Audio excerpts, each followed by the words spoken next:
ano, hindi ka nagpapakita sa social media. Yun lang yung problema. Hindi ka nagsasalita. Kaya iniisip nila, depress ka dahil sa akin. Dahil kung sa nangyari sa amin ni Tang, makikita nyo naman pumasok siya. Daddy, smile!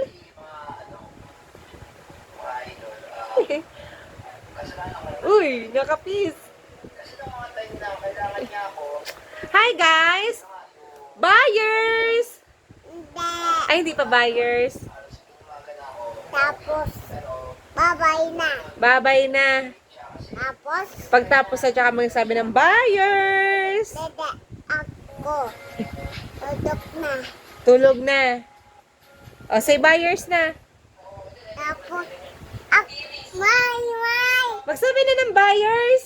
No, hindi pa. Ay, hindi pa tapos. About bloody picture.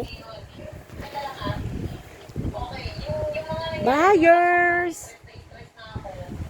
Mami, sama. Sama si mami. Buyers. Hindi pa. Ay, hindi pa. Ano na sabihin? Hello, guys. Hi, guys. Ay, kasi buhinag pa yung diaper niya may ihi. Buyers.